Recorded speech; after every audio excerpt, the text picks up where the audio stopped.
morning students, I am BK Singh. It is my 5th lecture online processes for class 10th biology. In this chapter, I will describe about nutrition in human beings. इसके पहले वाले class में आपको बताया गया था कि simple animal में जैसे अमीबा में किस तरह से न्यूट्रिशन होता है, तो उसमें न्यूट्रिशन सिंपल डिफ्यूजन, ऑस्मोसिस, इस सब काम करने के माध्यम सेल के माध्यम से हो सकता है। और एक और टॉपिक वहां थोड़ा सा एक टॉपिक जान लो, अमीबा जो फूड मटेरियल इनगल्फ करता है ना, उसके फूड मटेरियल के इनगल्फ करने के प्रोसेस को फैगोसाइटोसिस कहते हैं, है ना। अमीबा फूड मटेरियल इनटेक करेगा, उसको कहते हैं फैगोसाइटोसिस। उसके माध्यम से वो पढ़ लिए थे हम लोग। आगे आज पढ़ाएंगे न्यूट्रिशन इन ह्यूमन बींग्स। तो चूंकि human beings complex body organism वाला हो गया इंडिविजुअल, तो इसमें न्यूट्रिशन केवल अमीबा जैसे इतना सिंपल प्रोसेस नहीं है, बल्कि हालांकि स्टेप उतना ही है। इसमें भी है इंजेक्शन, इसमें है डाइजेशन, इसमें एब्जॉर्प्शन है, एसिमिलेशन, इंजेक्शन, उतना ही स्टेप उतना ही है। लेकिन उतना स्टेप को प्रोसेस को इन्वॉल्व कराने के लिए, प्रोसेस को पूरा कराने के लिए पूरा सिस्टम काम करता है, ये किसी खास ऑर्गन से होने वाला नहीं है। इसलिए पूरे हम ऑर्गन सिस्टम पर ध्यान देंगे, और जिस सिस्टम को पढ़ेंगे कॉम्प्लेक्स ऑर्गेनिज्म में, उसी का सिस्टम होगा। क्योंकि फूड मटेरियल को डाइजेस्ट कराना है, इसलिए हम डाइजेस्टिव सिस्टम के बारे में पढ़ेंगे। इंपॉर्टेंट क्वेश्चन है, आता है कि draw well level diagram of human digestive system. तो इस तरह से डायग्राम बनाना होगा। तो इसमें अलग अलग पार्ट्स होते हैं, जहां पर फूड मटेरियल के अलग अलग पार्ट का डाइजेशन होगा, उसी को डिटेल में हम यहाँ पर देखेंगे। सबसे पहले यहाँ देखो माउथ, है ना। इंजेक्शन जो होता है फूड मटेरियल का इंजेक्शन, तो इंजेक्शन फूड मटेरियल लेकर हम माउथ में डालते हैं। तो जैसे ही माउथ में फूड मटेरियल डालते हैं, टीथ के माध्यम से, दांत के माध्यम से उसको चबाकर महीन बना दिया जाता है। सलाइवरी ग्लैंड होता है, देखो सलाइवरी ग्लैंड, जिससे सलाइवा निकलता है, लार निकलता है। और सलाइवरी ग्लैंड फूड मटेरियल को अच्छी तरह से सान देता है। और सलाइवरी ग्लैंड में के सिक्रेशन में जो सलाइवा जो निकलता है, उस सलाइवा में एक एंजाइम पाया जाता है। और समझ लो कि फूड मटेरियल का पार्शियल डाइजेशन यहीं से चालू हो जाता है। कहां से? हम लोग के माउथ से ही आंशिक रूप से डाइजेशन चालू हो जाता है। सलाइवा में एक एंजाइम पाया जाता है, जिसको टाइलिन या सलाइवरी एमाइलेज कहते हैं। देखिए, सबसे पहले काम कहां होगा? माउथ में। With the help of enzyme present in saliva secreted by salivary gland. Salivary gland से वो सिक्रेशन होगा सलाइवा, उसमें एंजाइम पाया जाता है टाइलिन या सलाइवरी एमाइलेज। वह सलाइवरी एमाइलेज कार्बोहाइड्रेट को का पार्शियल डाइजेशन करके माल्टोज में कन्वर्ट कर देता है। तो कार्बोहाइड्रेट कॉम्प्लेक्स मोलिक्यूल बड़ा मोलिक्यूल होगा, उससे छोटा मोलिक्यूल किसमें बदल गया? माल्टोज में बदल गया। तो यह काम कहां होता है? माउथ में। माउथ में बाकी फूड मटेरियल का डाइजेशन नहीं होगा। वह फूड मटेरियल को एकदम सान देता है। वह सना हुआ फूड मटेरियल काइंड जो होता है, वह एक ट्यूबुलर स्ट्रक्चर मीन करता है, जिसको ओसोफेगस कहते हैं। इसका नाम क्या है? ओसोफेगस। इसको फूड पाइप भी कहते हैं। ओसोफेगस का मसल्स जो होता है, इसके मसल्स में जैसे फूड मटेरियल एंट्री लेंगे, एक मूवमेंट होता है। उस मूवमेंट को पेरिस्टाल्टिक मूवमेंट कहते हैं। इस तरह का, जैसे फूड मटेरियल इसमें आ गया ना, तो ऐसे ऐसे प्रेशर देगा उसको, ऐसे प्रेशर दबाव देगा, है ना। जब प्रेशर देगा तो ऊपर से फूड मटेरियल धक्का मिलेगा और कहां जाएगा? नीचे की ओर जाएगा। तो पेरिस्टाल्टिक मूवमेंट से फूड मटेरियल यहाँ कहां पहुंचता है? नीचे की ओर आता है। एक बैग लाइक स्ट्रक्चर थैलीनुमा स्ट्रक्चर में आता है, जिसको स्टोमक के नाम से जाना जाता है। तो जैसे ही फूड मटेरियल स्टोमक में पहुंचता है, तो स्टोमक के इंटरनल वॉल पे ग्लैंड्स पाए जाते हैं, जिसको गैस्ट्रिक ग्लैंड कहते हैं। तो यहाँ गैस्ट्रिक ग्लैंड होता है स्टोमक में, उसके वाल पर। तो गैस्ट्रिक ग्लैंड से गैस्ट्रिक जूस का सिक्रेशन होता है। जो गैस्ट्रिक जूस निकलेगा, उस गैस्ट्रिक जूस में 3 ठो सब्सटेंस सिक्रेट होते हैं। एक हाइड्रोक्लोरिक एसिड HCl, एक म्यूकस और एक पेप्सिन। हाइड्रोक्लोरिक एसिड का दो फंक्शन है। सबसे पहले फूड मटेरियल के साथ अगर कोई जर्म इंटरनेरिया, बैक्टीरिया कुछ आ सकते हैं, हार्मफुल ऑर्गेनिज्म आ जाएंगे तो हाइड्रोक्लोरिक एसिड उसको किल कर देता है। तो जर्म को किल करने में काम किसका है? हाइड्रोक्लोरिक एसिड का।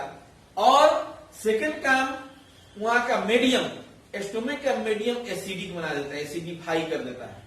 क्योंकि इसमें गैस्ट्रिक जूस में प्रोटीन को डाइजेस्ट करने के लिए जो एंजाइम पाया जाता है पेप्सिन, देखो यहां लिखे हैं पेप्सिन, प्रोटीन को डाइजेस्ट करने का एंजाइम है। उसका नाम याद रखना होगा कि किस फूड मटेरियल को कौन एंजाइम डाइजेस्ट करता है। तो प्रोटीन डाइजेस्टिव एंजाइम जो पेप्सिन पाया जाता है वह एसिडिक मीडियम में ही प्रोटीन को डाइजेस्ट कर सकता है। इसलिए मीडियम एसिडिक कहां से बने? तो हाइड्रोक्लोरिक एसिड का सिक्रीशन होता है।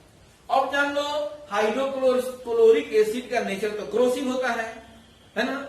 वह ज्यादा इफेक्ट कर सकता है, स्किन को डैमेज कर सकता है, इंटेस्टाइनल वाल को डैमेज कर सकता है, स्टोमक के वाल को प्रभावित कर सकता है। तो उसी को प्रोटेक्ट करने के लिए एक म्यूकस का सिक्रीशन हो सकता है, लिक्विड होता है, चिपचिपा लिक्विड म्यूकस, या म्यूकस क्या होता है? इंटेस्टाइन के वाल को चारों तरफ से कवर कर लेता है ना। पहले म्यूकस का लेयर हो गया, इस म्यूकस के लेयर के ऊपर क्या होगा? हाइड्रोक्लोरिक एसिड, जिससे इसका प्रभाव कम पड़ता है। ऐसे कभी कभी इसके प्रभाव से पेप्टिक अल्सर है ना, हायर एसिडिटी हो जाता है ना, तो पेप्टिक अल्सर आंख में एक तरह का घाव, उसको पेप्टिक अल्सर कहते हैं। इसको भी क्रिएट करने में HCl का हाथ है। इसके अलावा बाद में रिसर्च में पता चला है कि पेप्टिक अल्सर केवल हाइड्रोक्लोरिक एसिड से नहीं हो सकता है, वो एक तरह का बैक्टीरिया भी होता है। वो बैक्टीरिया भी क्या करता है कि अल्सर को क्रिएट करता है। नहीं तो बैक्टीरियल प्रभाव भी है, इसका भी प्रभाव होता है, इसमें खरोच आ सकता है वाल पर। तो कोई भी हो, इसको प्रोटेक्ट करने के लिए म्यूकस का लेयर से अंदर इसको कवर कर लेता है। और तब उसमें प्रोटीन को डाइजेस्ट करने के लिए एंजाइम है पेप्सिन, वह प्रोटीन को पेप्टोन में कन्वर्ट कर देता है। इस प्रोटीन को किसमें कन्वर्ट करेगा? पेप्टोन में। तो जब फूड मटेरियल पेप्टोन में बदल गया, कुछ समय तक यहां रहेगा, उसके बाद इसका जो अगला कैनाल चालू होता है उसको ड्यूडेनम कहते हैं, है ना। उसके बाद स्मॉल इंटेस्टाइन ही चालू होता है। स्मॉल इंटेस्टाइन का ऊपर वाला जो पार्ट होता है ना, ये स्मॉल इंटेस्टाइन है, ऊपर वाला पार्ट ड्यूडेनम के नाम से जाना जाता है। तो कुछ फूड मटेरियल का डाइजेशन इस ड्यूडेनम में भी होता है। तो ड्यूडेनम में क्या होगा? अब देखो यहां भी बताए कि स्टोमक में एसिडिक मीडियम चाहिए। जैसे ही फूड मटेरियल कहां पहुंचता है? ड्यूडेनम में। अब यहां पर पेनक्रियाज देख रही है, पेनक्रियाज है ना। पेनक्रियाज से एक एंजाइम निकलता है, लिक्विड सिक्रीशन जो निकलता है उसको पेनक्रिएटिक जूस कहते हैं। अब पेनक्रिएटिक जूस के जो एंजाइम होते हैं वो फूड मटेरियल को डाइजेस्ट करते हैं अल्कलाइन मीडियम में। इसलिए वहां के मीडियम क्या होना चाहिए? अल्कलाइन। तो अभी एसिडिक मीडियम है, इस मीडियम को अल्कलाइन बनाना होगा यहाँ। इसके लिए लीवर क्या करता है कि बाइल का सिक्रीशन करता है, बाइल पित्त जिसको करते हैं, बाइल का सिक्रीशन लीवर में होता है। वहां से आकर एक ब्लैडर लाइक स्ट्रक्चर में जमा होता है, उसको गॉल ब्लैडर कहते हैं। इस गॉल ब्लैडर में बाइल स्टोर होता है। यहीं से बाइल डक्ट होते हुए आता है बाहर। देखो यहाँ पर अब पेनक्रियाज का सिक्रीशन इसके सिक्रीशन से मिल करके तब कहां पहुंचेगा? ड्यूडेनम में। और वहां का मीडियम एसिडिफाई अल्कलाइन हो जाता है। तो बाइल का दो काम, मीडियम को अल्कलाइन करना और फैट के बड़े बड़े मोलिक्यूल्स पर जो काम नहीं करेगा एंजाइम, तो फैट के बड़े मोलिक्यूल्स को स्मॉल पार्ट में तोड़ने का काम ये कौन करता है? माने ये बाइल ही करता है ना। इमल्सिफाई कर देता है फैट मटेरियल को, फैट को छोटे छोटे ग्लोब्यूल्स में क्या करता है? बदल देता है। तब यहाँ पर पेनक्रिएटिक जूस से एंजाइम लिखे, देखो in duodenum in alkaline medium. Alkaline medium हो गया बाइल से, bile juice with the help of enzyme secreted by pancreas. Pancreatic juice में जो एंजाइम रहता है वह उससे क्या होता है कि फूड मटेरियल के अलग अलग पार्ट का डाइजेशन इसमें होता है। जैसे कार्बोहाइड्रेट पर एमाइलेज काम करेगा, वो पेनक्रिएटिक जूस में रहता है। एमाइलेज कार्बोहाइड्रेट को माल्टोज में कन्वर्ट कर देता है। प्रोटीन डाइजेस्टिव एंजाइम रहता है यहाँ पर ट्रिप्सिन, प्रोटीन को 3 डाइजेस्ट करने वाला एंजाइम है। यहाँ पर स्टोमक में पेप्सिन, यहाँ पर होता है ट्रिप्सिन, यहाँ पर होगा इरेप्सिन, 3 एंजाइम याद रखना है। तो ट्रिप्सिन, प्रोटीन को ट्रिप्सिन काम करेगा इस पर और उसको बदल देगा पेप्टोन और प्रोटीओजेज में कन्वर्ट कर देता है, पेप्टोन और प्रोटीओजेज में। और फैट को डाइजेस्ट करने वाला जो एंजाइम है लाइपेज, वो फैट को लाइपेज एक्शन करेगा और उसको फैटी एसिड और ग्लिसरॉल में कन्वर्ट कर देगा। इतना आसान नहीं है जल्दी से खाए और पच गए, इतना प्रोसेस जाना होगा। इसके आगे आपको बताते हैं कि स्मॉल इंटेस्टाइन में क्या होगा। कंप्लीट डाइजेशन यही पाकर होता है स्मॉल इंटेस्टाइन में, ठीक है। तो अब फूड मटेरियल स्मॉल इंटेस्टाइन में पहुंचता है। स्मॉल इंटेस्टाइन को ह्यूमन बीइंग में इलियम के नाम से भी जाना जाता है। तो स्मॉल इंटेस्टाइन के इंटरनल वॉल पर ग्लैंड्स जो होते हैं उसको इंटेस्टाइनल ग्लैंड कहते हैं। उस इंटेस्टाइनल ग्लैंड से जो है एंजाइम निकलते हैं, तो इंटेस्टाइनल जूस जो सीक्रेट करते हैं उसमें एंजाइम पाया जाता है, डिफरेंट एंजाइम, और उसके हेल्प से कंप्लीट डाइजेशन हो जाता है।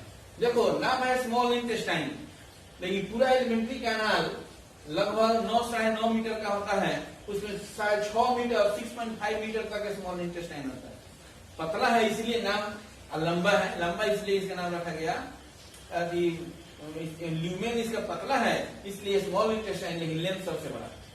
और ये लार्ज इंटेस्टाइन चौड़ा होने के चलते इसको लार्ज इंटेस्टाइन कहते हैं। लार्ज इंटेस्टाइन को कोलोन के नाम से भी जाना जाता है, इसको कोलोन भी कहा जाता है। तो वही लिखे हैं कि complete digestion of food material takes place in a small intestine with the help of different enzymes present in intestinal juice secreted by intestinal gland। किस तरह से होता है कंप्लीट डाइजेशन? देखो जो कार्बोहाइड्रेट पर माल्टोज बनकर आ गया था डाइजेस्ट में, उस माल्टोज को डाइजेस्ट करने के लिए इसके द्वारा जो एंजाइम निकलता है उसमें रहता है माल्टेज। उस माल्टोज पर माल्टेज काम करेगा तो ग्लूकोज और फ्रुक्टोज में बदल देगा। उसके बाद मिल्क शुगर, दूध जो पीते हैं उसमें जो मिठास होता है, उस मिल्क शुगर पर लैक्टेज नामक एंजाइम काम करता है और उसको बदल देता है ग्लूकोज और गैलेक्टोज में। शुगर जो डायरेक्ट चीनी जो हम लोग खाते हैं, चीनी में इन्वर्टेज नामक एंजाइम काम करेगा और इन्वर्टेज उसको कन्वर्ट करता है ग्लूकोज और फ्रुक्टोज में। और प्रोटीन जो ऊपर डाइजेस्ट होकर के आया है पेप्टोन और प्रोटीओजेज में, उस पर प्रोटीन को डाइजेस्ट करने के लिए थर्ड एंजाइम है इरेप्सिन। तो प्रोटीन प्लस प्रोटीओजेज प्लस इरेप्सिन तो एमिनो एसिड में बदल जाता है। और फैट को डाइजेस्ट करने के लिए यही एंजाइम है लाइपेज, जो फैटी एसिड और ग्लिसरॉल में उसको बदल देता है। इस तरह से कार्बोहाइड्रेट जब ग्लूकोज फ्रुक्टोज में बदल जाए, प्रोटीन जब एमिनो एसिड में बदल जाए, फैट जब फैटी एसिड और ग्लिसरॉल में बदल जाए, यानी समझ लो फूड मटेरियल का डाइजेशन हो गया। जब डाइजेस्ट हो जाता है तो स्मॉल इंटेस्टाइन के इंटरनल वॉल पर बहुत फिंगर लाइक बहुत सारे स्ट्रक्चर पाए जाते हैं जिसको माइक्रोविलाई कहते हैं। उस माइक्रोविलाई के द्वारा फूड मटेरियल का ऑब्जर्प्शन होता है, स्टेप एब्जॉर्प्शन। तो एब्जॉर्ब करके उसको ब्लड स्ट्रीम में डाल देता है, तो वहां से पहुंचता है डिफरेंट सेल में। और सेल में क्या होता है कि अब मेटाबॉलिक प्रोसेस होगा अलग अलग, जैसे रेस्पिरेशन होगा तो ग्लूकोज का ऑक्सीडेशन होगा, एनर्जी बनेगी एटीपी के रूप में, सेल का ग्रोथ होगा, प्रोटोप्लाज्म का फॉर्मेशन होगा, नहीं सेल डिवीजन होगा। जो भी प्रोसेस होते हैं सब इस न्यूट्रिशनल चीज के माध्यम से ही होता है। और अंत में जो अनडाइजेस्टेड फूड पार्टिकल जो रह जाते हैं वह पहुंच जाता है किसमें? लार्ज इंटेस्टाइन में। लार्ज इंटेस्टाइन में किसी तरह का एंजाइम नहीं पाया जाता है, यहाँ लिक्विड वाटर का ऑब्जर्प्शन हो जाता है और यह फूड मटेरियल आकर के रेक्टम में कुछ समय तक रहता है, इसको रेक्टम कहते हैं। और उसके बाद समय समय पर एनस के माध्यम से शरीर से बाहर निकल जाता है। एक और टॉपिक यहाँ लिखे हैं अपेंडिक्स। स्मॉल इंटेस्टाइन और लार्ज इंटेस्टाइन के कनेक्शन पर एक छोटा सा स्ट्रक्चर देखते हैं अपेंडिक्स। यह वेस्टिजियल ऑर्गन है, पहले काम करता था, हम लोग में काम नहीं करता है। अपेंडिक्स का मेन काम है सेलुलोज को डाइजेस्ट करना, है ना।